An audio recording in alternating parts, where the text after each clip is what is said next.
lalu mengacungkan senjata api ke arah Perry. Hai semuanya, terima kasih telah mengklik video ini. Aku Nadia Ayu dan selamat datang. Bagaimana kabar kalian? Semoga baik-baik saja ya. Di video kali ini aku akan menceritakan sebuah kisah kejahatan yang terjadi pada awal abad ke-20 di Amerika Serikat. Kasusnya ini merupakan kasus penculikan yang memakan korban jiwa dan pelaku tak lain adalah seseorang yang dikenal oleh keluarga korban. Lantas, bagaimana kronologi lengkapnya? Langsung saja, mari kita simak bareng-bareng ceritanya.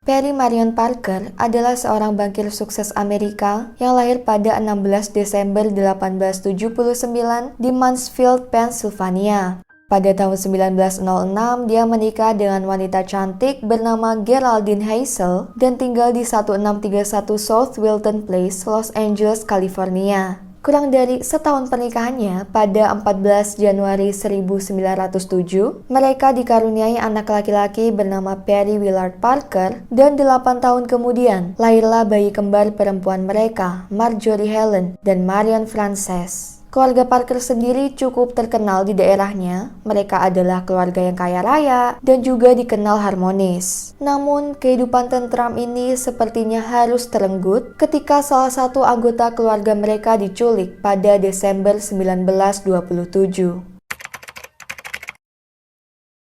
Pada 15 Desember 1927, seorang pria dengan pakaian rapi masuk ke kantor SMP Mount Vernon di Los Angeles, tempat sekolah si kembar Marjorie dan Marion yang saat itu berusia 12 tahun. Pria tersebut memperkenalkan diri dengan nama Mr. Cooper dan bertanya pada pengurus administrasi sekolah yaitu Miss Mary Holt mengenai putri keluarga Parker. Cooper memberitahu Miss Mary bahwa bosnya yaitu Perry Parker baru saja kecelakaan mobil dan keluarga menyuruhnya untuk menjemput putri mereka. Namun anehnya, menurut penuturan Mr. Cooper, dia hanya ingin menjemput Marion sesuai perintah. Dan tanpa curiga ataupun merasa ada yang aneh, Miss Naomi Flinton, temannya Miss Mary yang saat itu juga ada di ruangan, langsung memanggil Marion di kelasnya, memberitahu bahwa ayahnya kecelakaan. Kemudian, kedua wanita itu menyaksikan Marion pergi dengan Mr. Cooper keluar dari gedung sekolah. Saat berjalan ke arah mobil, Mr. Cooper sempat berkata,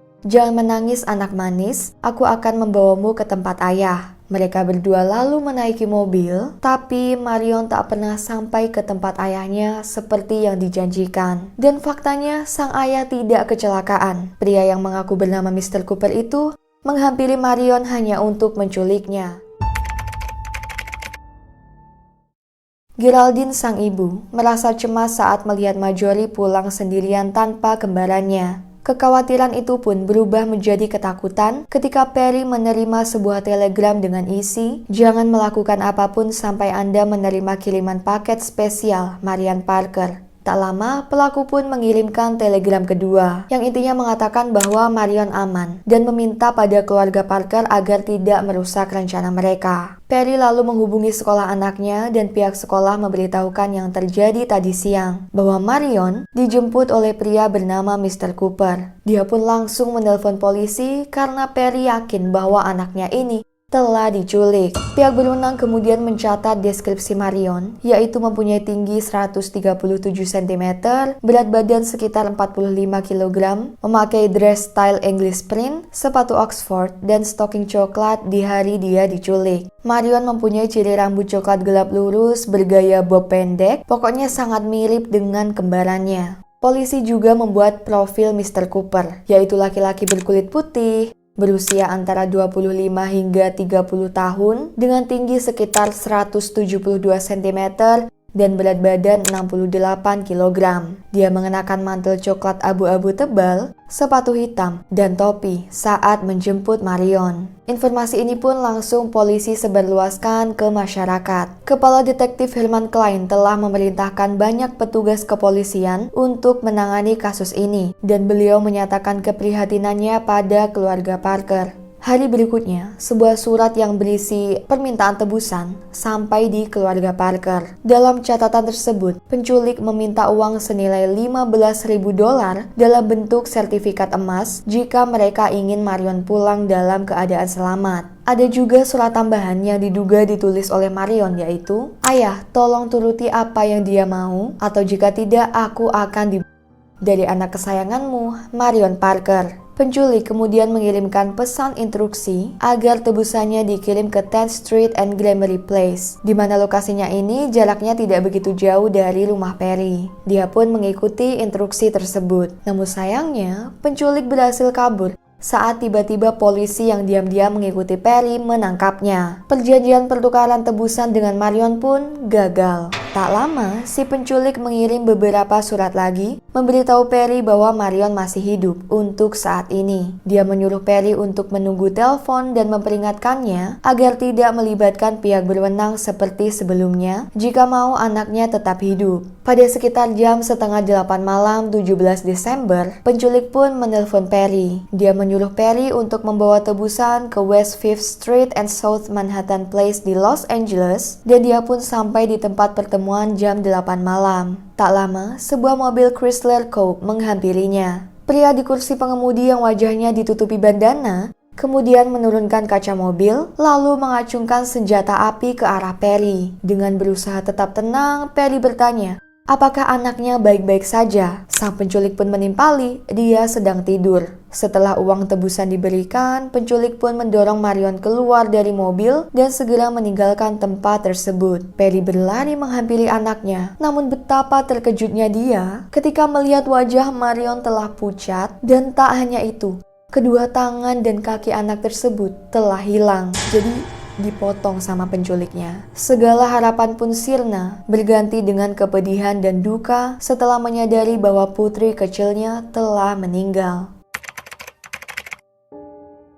Dr. Wagner, seorang ahli forensik rumah sakit setempat, kemudian melakukan otopsi pada Marion. Awalnya, dia tidak tahu siapa jenazah yang akan diperiksanya. Namun setelah membaca data korban, dia cukup kaget mengetahui bahwa jenazah tersebut merupakan Marion, tetangganya. Dr. Wagner memberikan kesimpulan penyebab kematian Marion karena kelelahan dan ketakutan. Dia menjelaskan bahwa Marion mungkin ketakutan saat menyadari situasi bahaya yang dia alami, hingga berujung tidak tidur sama sekali dan juga tidak mau makan selama 3 hari diculik. Marion diperkirakan masih hidup saat pertemuan pertama Perry dengan penculik yang gagal. Kemungkinan besarnya, kalau polisinya gak diam-diam berusaha menangkap pelaku, itu malah Marion udah pulang dengan aman sih. Tak hanya tangan dan kakinya yang hilang, namun organ dalamnya telah diambil, digantikan dengan beberapa gulungan handuk, serta penculik dengan kejam menjahit kelopak matanya agar terus terbuka, biar seolah-olah Marion masih hidup ketika dikembalikan pada Perry.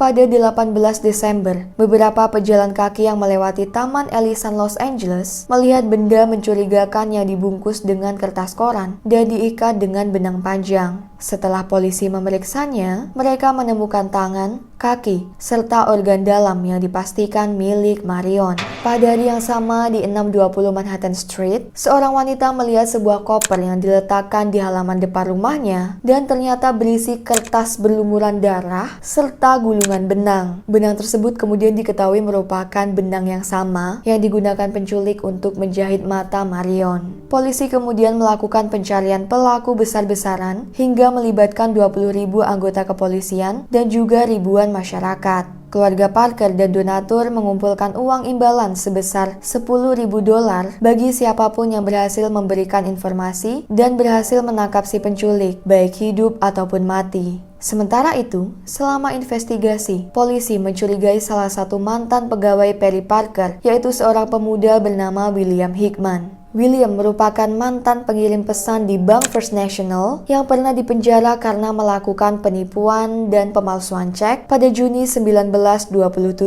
Dan kesaksian Perry saat di pengadilan lah yang mengambil peranan penting bagaimana William bisa dinyatakan bersalah. Jadi polisi mencurigai William sebagai terduga pelaku karena motif balas dendam selain pemerasan. William Edward Hickman lahir di Sebastian, Arkansas pada 1908.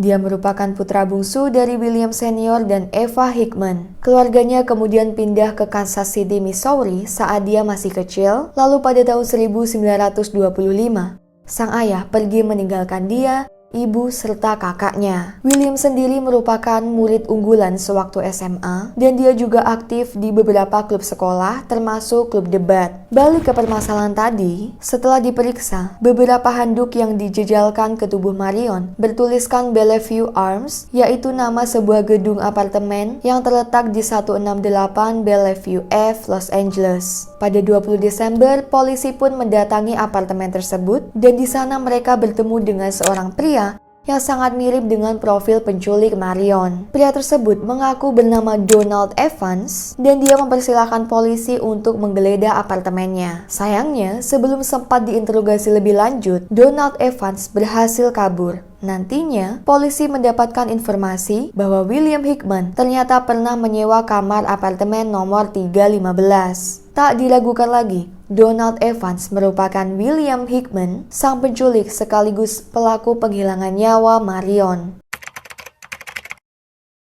Saat awal investigasi, polisi tidak tahu di mana keberadaan William. Dia telah pergi dari rumahnya di Kansas dan juga tidak ada di rumah ayahnya di El Paso. Beberapa waktu kemudian, seorang petugas pom bensin di Oregon melaporkan bahwa dia pernah bertemu seorang pria dengan ciri-ciri yang telah diberitakan polisi, di mana pria tersebut sedang mengendarai sedan Hudson warna hijau dan mampir isi bensin di pomnya. Lalu pada 22 Desember 1927, dua polisi patroli Oregon sedang berhenti di pinggir jalan saat mereka tidak sengaja melihat sedan Hudson hijau melintas. Mereka langsung melakukan pengejaran dan berhasil mendekati mobil sedan tersebut. Kemudian salah satu petugas menodongkan pistol ke arah pengemudi, menyuruhnya untuk berhenti. Akhirnya mobil tersebut mengurangi kecepatan dan menepi. Setelah polisi menghampirinya, benar saja sang pengemudi adalah William Hickman yang selama ini dicari polisi. Tak butuh waktu lama, saat penangkapan, William mengakui bahwa dialah sang penculik, namun dia mengatakan bahwa temannya Andrew Kramer yang telah menghilangkan nyawa Marion.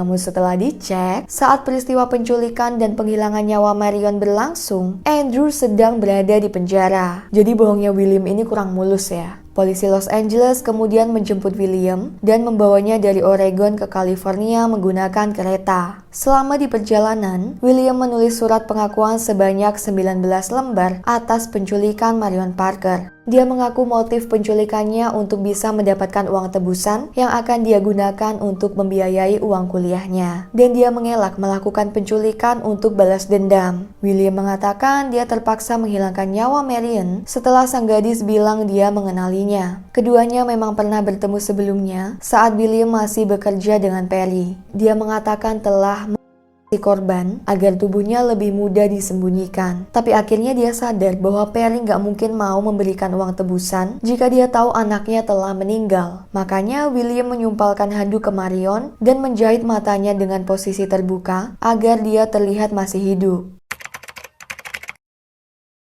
Pengadilan William dimulai pada 25 Januari 1928 dan tanggal 14 Februari di tahun yang sama, Hakim Trabuco mendakwa William dengan hukuman mati dengan cara digantung. Sebelum sipir penjara membawa William ke tempat eksekusi, dia menyantap menu makan terakhir berupa ayam panggang sesuai requestnya, karena biasanya napi itu sebelum dieksekusi mati diperkenankan boleh minta makanan apapun semau mereka. William pun meninggal di tiang gantungan San Quentin pada 29 Oktober 1928.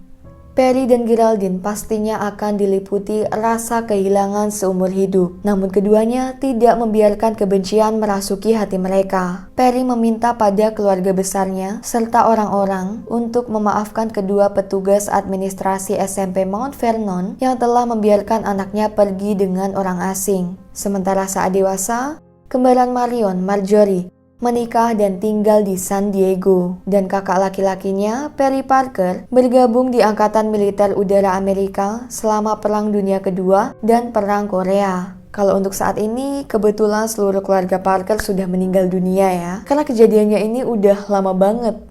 Jadi itu tadi kejadian memilukan yang harus dialami oleh Marion Parker. Meskipun sudah jelas ya, semua hal tragis ini berawal dari pelaku yang mempunyai niat jahat, namun pihak sekolah juga bisa dikatakan lalai. Karena akan lebih baik jika dulu mereka memastikan keterangan Mr. Cooper dengan cara menelpon keluarga Parker misal. Tapi gimana pun juga, semuanya telah terjadi. Gak ngebayangin ini pasti dua petugas sekolahnya ngerasa bersalah banget kalau tahu akhirnya bakal seperti itu.